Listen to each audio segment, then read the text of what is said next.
Olá, graça e paz, meu irmão, minha irmã. Estamos iniciando a leitura da Bíblia em 365 dias, uma dose de amor com a Palavra de Deus. Hoje, 105º dia, trago para leitura e comentários bíblicos os livros de Deuteronômio, capítulos 23 e capítulo 24, livro de Jó, capítulo 19 e o livro 2 de Coríntios, capítulo 9. A minha recomendação é que todos tenham em mãos bloco de anotação, caneta ou lápis. A Bíblia é tão importante quanto a sua leitura diariamente nos traz refrigério para a alma, sabedoria, sobretudo nos aproxima de Deus, fortalecendo assim a nossa fé e esperança. Meu irmão e minha irmã, todos nós temos a necessidade de estarmos em comunhão com Deus diariamente. Comunhão esta através da leitura da Bíblia, ouvir os nossos devocionais, orar junto conosco. Estamos vivendo um tempo em que cada um tem a sua verdade, ainda que nem saiba que está vivendo uma mentira. Cada um quer viver a sua verdade, melhor, vender a sua verdade. O mundo está buscando validações por opiniões. E Satanás não está aqui para roubar o seu carro, sua casa, seu apartamento, seu celular, relógio, sua roupa. Ele vem para roubar a semente que está sendo semeada aqui todos os dias para a sua vida, sua fé e os propósitos que Deus tem para você. Precisamos usar todos os recursos que o Senhor tem nos dado, incentivar a leitura da Bíblia em nossos lares, em nossas comunidades, com os nossos parentes queridos, familiares.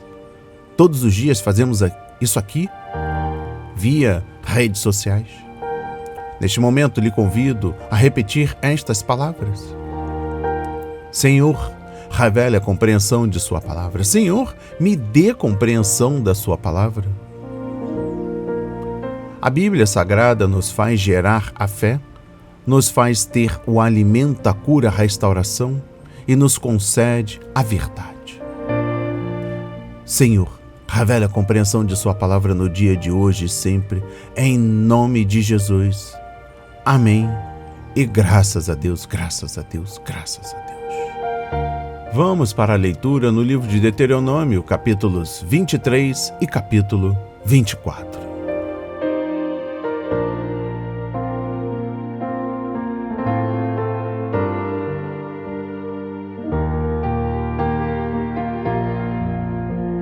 Pessoas excluídas das Assembleias Santas. Aquele a quem forem esmagados os testículos ou cortado o membro viril não entrará na Assembleia do Senhor. Nenhum bastardo entrará na Assembleia do Senhor, nem ainda a sua 10ª geração entrará nela. Nenhum amonita ou moabita entrará na Assembleia do Senhor. Nem ainda a sua 10ª geração entrará na Assembleia do Senhor eternamente. Porque não foram ao encontro de vocês com pão e água, no caminho, quando vocês estavam saindo do Egito, e porque contrataram Balaão, filho de Beor, de Petor, da Mesopotâmia, para amaldiçoar vocês. Porém o Senhor, o Deus de vocês, não quis ouvir Balaão, pelo contrário, mudou a maldição em bênção, porque o Senhor, seu Deus, amava vocês.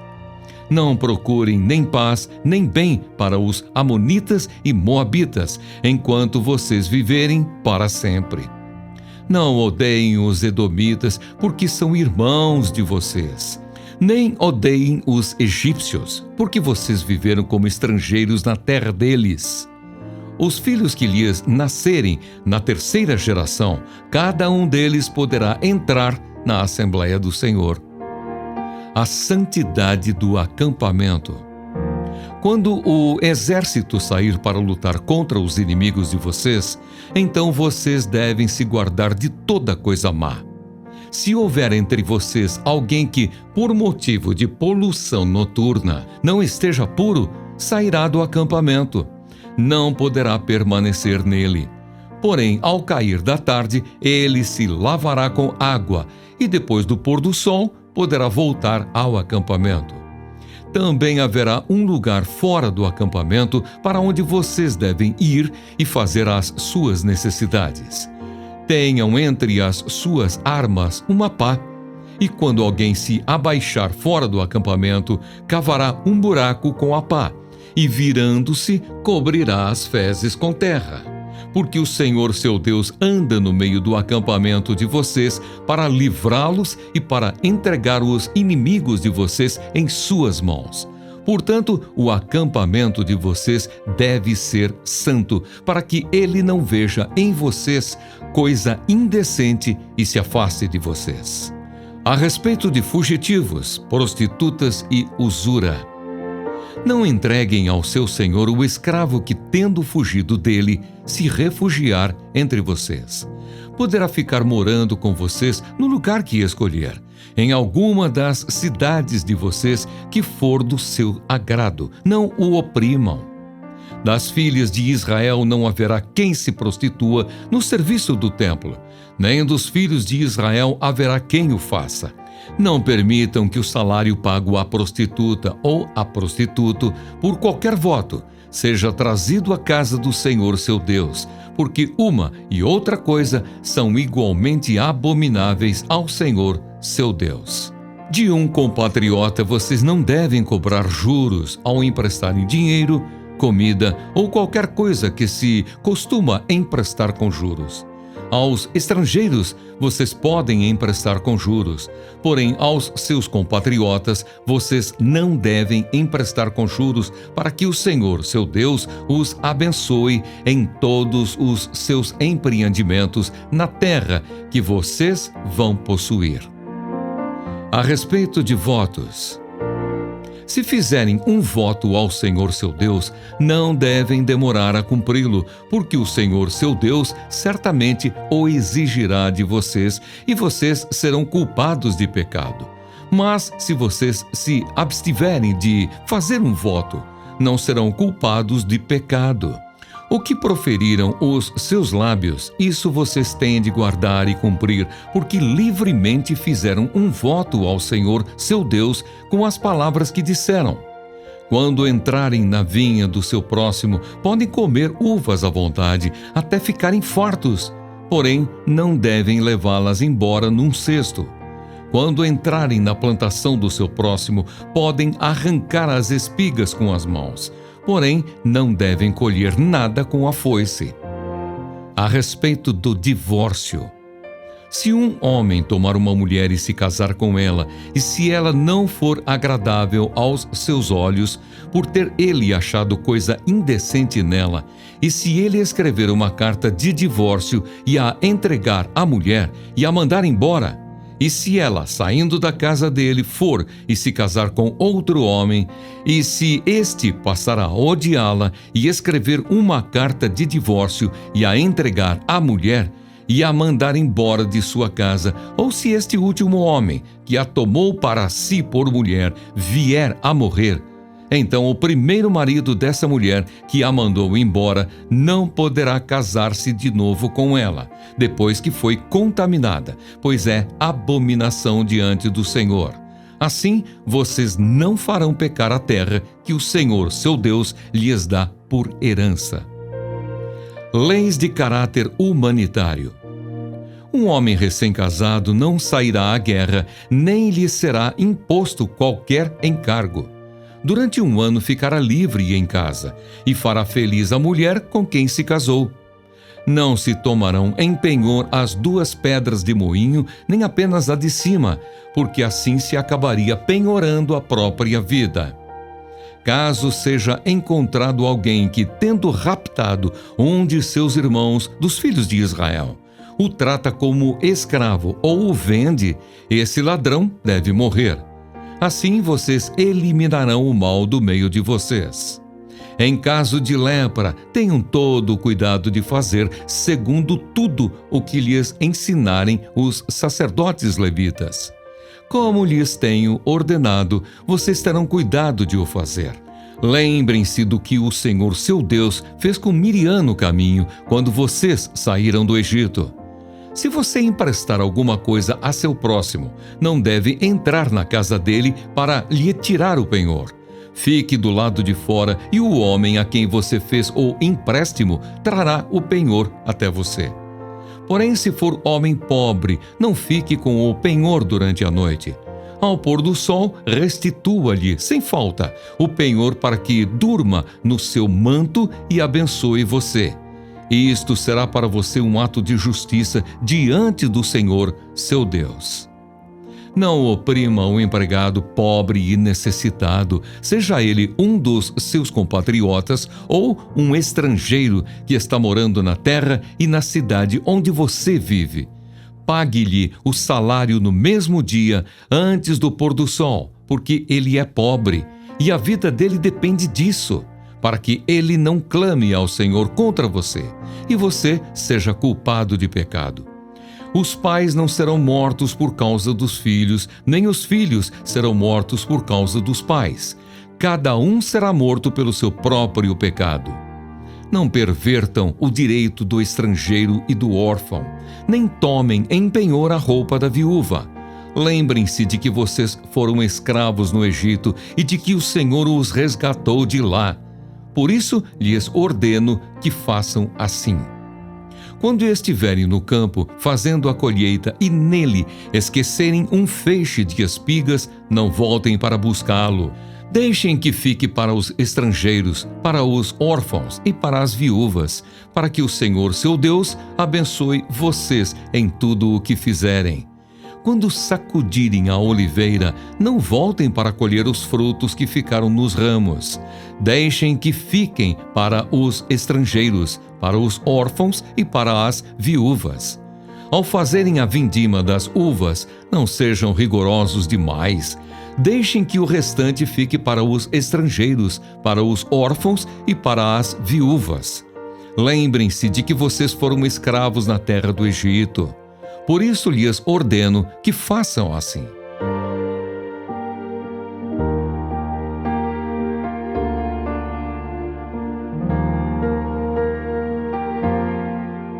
Amém. Compreendendo o livro de Deuteronômio, capítulo 23, versículo 1 e sua compreensão. Sacerdotes com deformações eram proibidos de servir no altar, embora pudesse comer o alimento santo, conforme Levítico 21, versículos 16 a 23.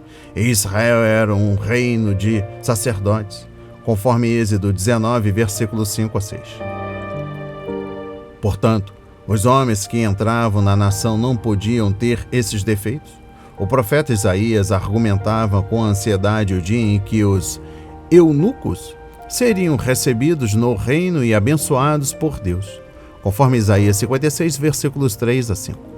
Podemos nos alegrar hoje porque defeitos e limitações físicas não são obstáculos à fé em Jesus Cristo e à participação nas bênçãos da nova aliança, conforme Atos 8, versículos 26 a 39.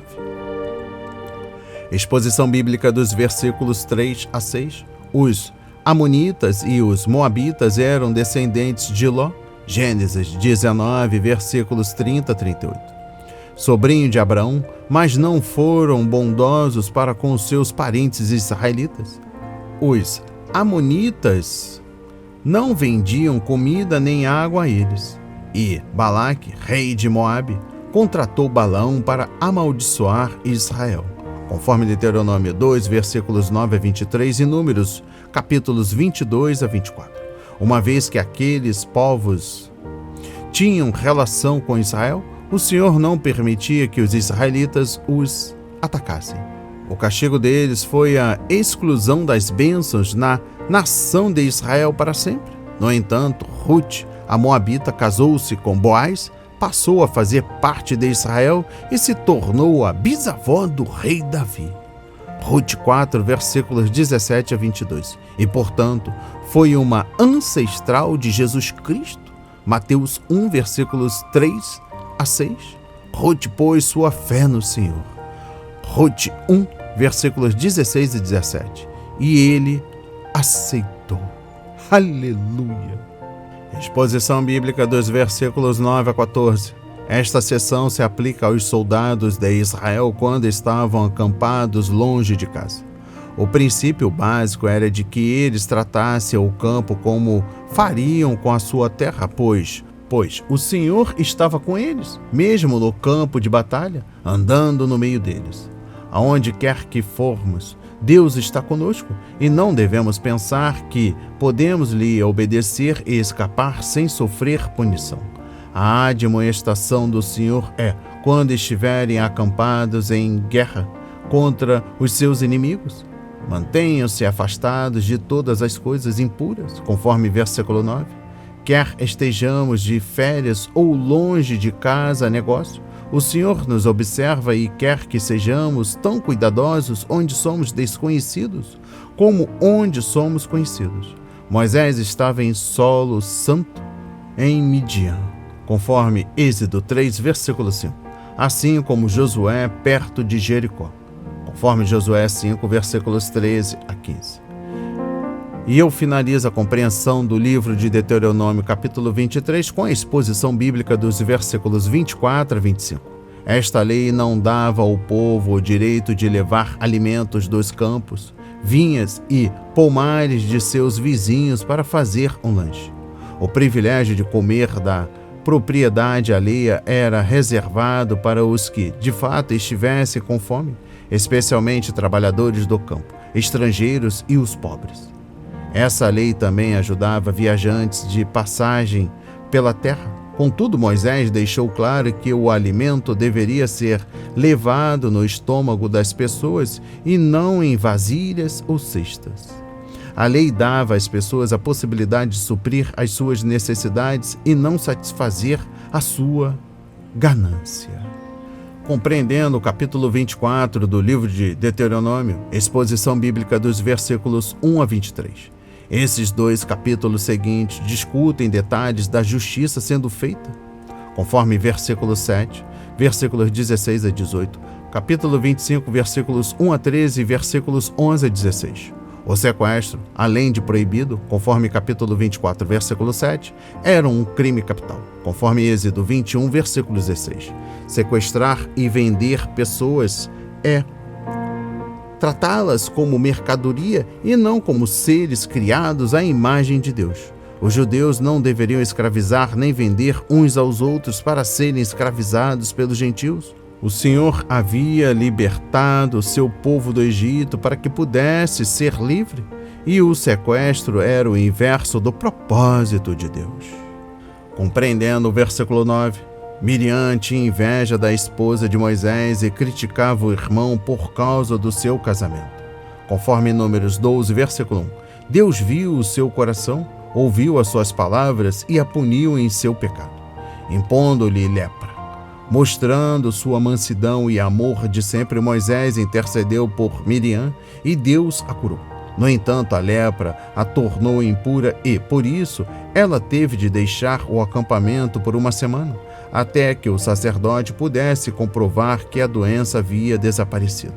O erro de Miriam atrasou a marcha de Israel, pois o pecado sempre impede o progresso do povo de Deus.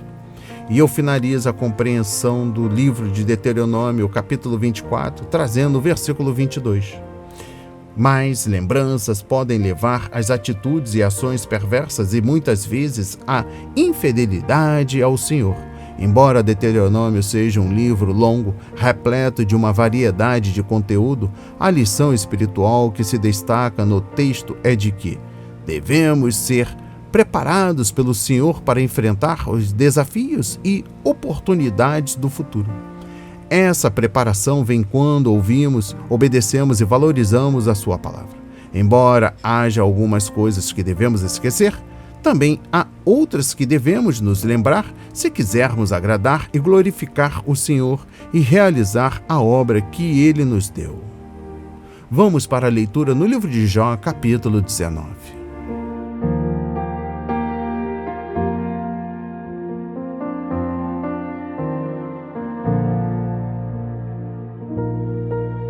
Resposta de Jó: vocês me insultaram. Então Jó respondeu: até quando vocês vão me atormentar e me esmagar com as suas palavras? Já 10 vezes vocês me insultaram e não se envergonham de me injuriar. Se eu tivesse realmente cometido algum erro, isso interessaria somente a mim.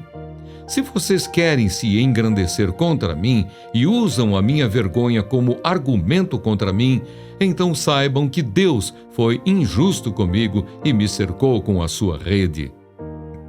Deus me arruinou. Eis que clamo, violência, mas não sou ouvido. Grito, socorro, porém não há justiça. Deus fechou o meu caminho e não consigo passar, e nas minhas veredas pôs trevas. Despojou-me da minha honra e tirou a coroa da minha cabeça. Arruinou-me de todos os lados, e eu me vou. Tirou-me a esperança como se arranca uma árvore. Acendeu contra mim a sua ira e me trata como um dos seus adversários. Juntas vieram as suas tropas, prepararam contra mim o seu caminho e acamparam ao redor da minha tenda. Todos me abandonaram. Deus levou os meus irmãos para longe de mim, e os que me conhecem como estranhos se afastaram de mim. Os meus parentes me abandonaram, e os meus conhecidos se esqueceram de mim. Os que se abrigam na minha casa e as minhas servas me consideram como um estranho. Vim a ser um estrangeiro aos olhos deles. Chamo o meu servo e ele não me responde. Tenho de suplicar-lhe eu mesmo. O meu hálito é intolerável à minha mulher, e pelo mau cheiro sou repugnante aos meus irmãos. Até as crianças me desprezam, e quando tento me levantar, zombam de mim. Todos os meus amigos íntimos me detestam, e até os que eu amava se voltaram contra mim. Os meus ossos se apegam à minha pele e à minha carne. Escapei só com a pele dos meus dentes. Tenham pena de mim, meus amigos, tenham pena de mim, porque a mão de Deus me atingiu. Por que vocês me perseguem como Deus me persegue e não cessam de devorar a minha carne? Eu sei que o meu Redentor vive.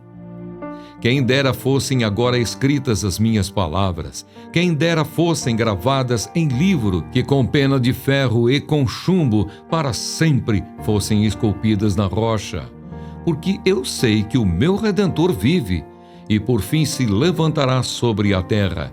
Depois, revestido este meu corpo da minha pele, em minha carne verei a Deus, e o verei por mim mesmo, os meus olhos o verão e não outros.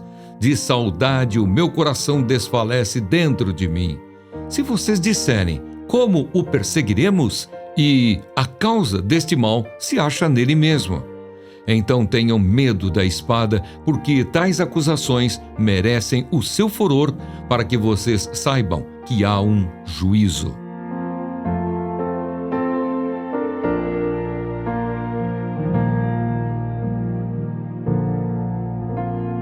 Amém. Compreendendo o livro de Jó, capítulo 19, exposição bíblica dos versículos 1 a 29.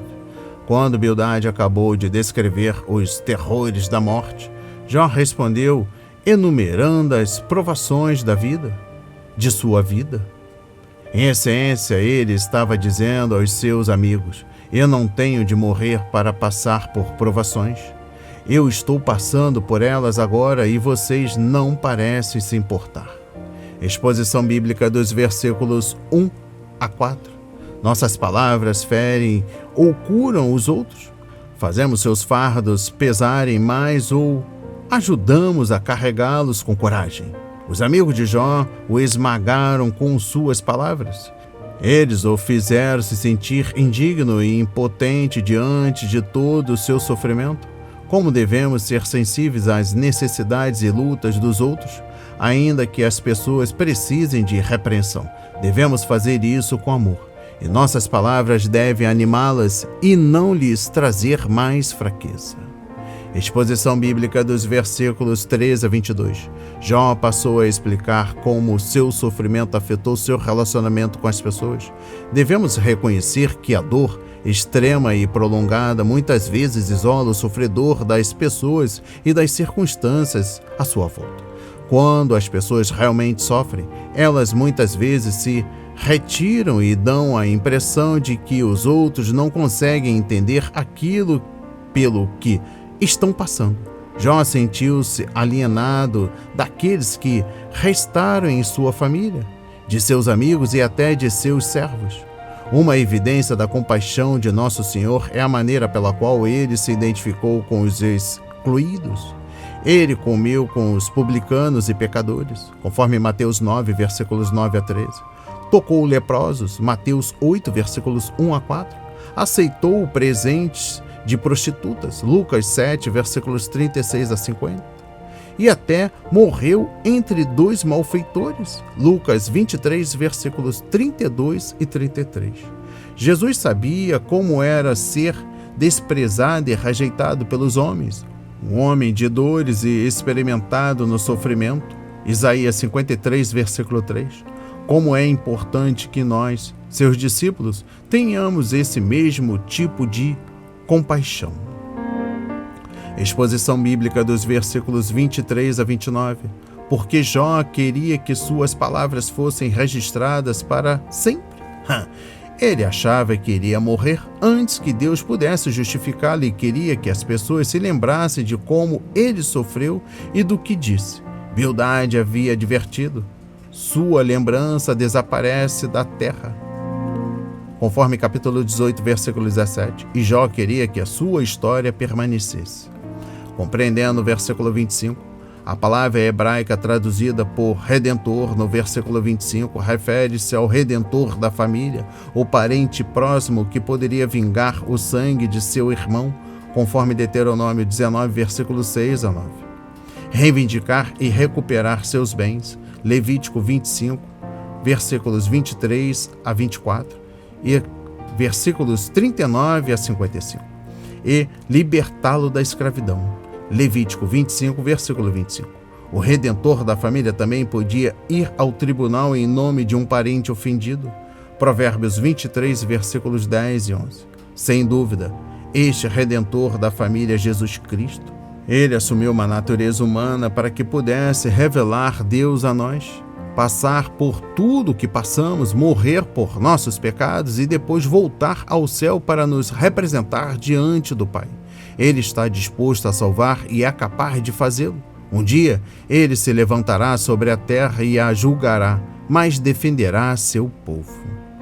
E eu finalizo a compreensão do livro de Jó, capítulo 29, destacando os versículos 28 e 29 e a exposição de sua compreensão. Jó encerrou seu discurso com uma palavra de advertência aos seus 3 amigos críticos. Eles também estão diante do trono do juízo de Deus, por isso era melhor que se preparassem. Eles acusaram Jó de ser um pecador, mas eles também não eram pecadores. Disseram que Deus estava julgando Jó por seus pecados. E acaso o Senhor não iria julgá-los também? Um dia, eles teriam de responder a Deus pelo modo como falaram com Jó e sobre ele.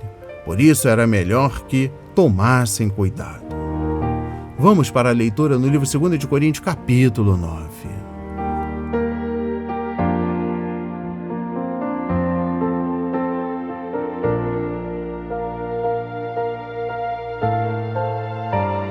Instruções de Paulo quanto à oferta. Ora, quanto à assistência a favor dos santos, não é necessário que eu escreva a vocês, porque conheço a boa vontade de vocês, da qual me orgulho diante dos macedônios, dizendo que os irmãos da Acaia estão preparados desde o ano passado, e o zelo de vocês tem estimulado muitos deles. Mas enviei estes irmãos para que o nosso louvor a respeito de vocês neste particular não se desminta, a fim de que, como venho dizendo, vocês estivessem preparados. Do contrário, se alguns macedônios forem comigo e descobrirem que vocês não estão preparados, isso será uma vergonha para nós, para não dizer que será para vocês também, por toda essa confiança que tivemos em vocês. Portanto, julguei necessário recomendar aos irmãos que me precedessem na visita a vocês e preparassem de antemão a oferta que vocês prometeram, para que esteja pronta como expressão de generosidade e não de avareza. A sementeira e a colheita. E isto afirmo: aquele que semeia pouco também colherá pouco, E o que semeia com fartura, também colherá com fartura. Cada um contribua segundo tiver proposto no coração, não com tristeza ou por necessidade, porque Deus ama quem dá com alegria. Deus pode tornar abundante em vocês toda a graça, a fim de que, tendo sempre em tudo ampla suficiência, vocês sejam abundantes em toda boa obra, como está escrito: distribuiu, deu aos pobres, a sua justiça permanece para sempre. E Deus, que dá semente ao que semeia e pão para alimento, também suprirá e aumentará as sementes e multiplicará os frutos da justiça de vocês. Assim vocês serão enriquecidos em tudo para toda generosidade, a qual, por meio de nós, resulta em orações de gratidão a Deus. Porque o serviço desta assistência não só supre a necessidade dos santos, mas também transborda em muitas orações de gratidão a Deus. Na prova deste serviço, eles glorificam a Deus pela obediência da confissão que vocês fazem do Evangelho de Cristo e pela generosidade com que vocês contribuem para eles e para todos, enquanto eles oram por vocês com grande afeto, por causa da extraordinária graça de Deus que foi dada a vocês. Graças a Deus pelo seu dom indescritível.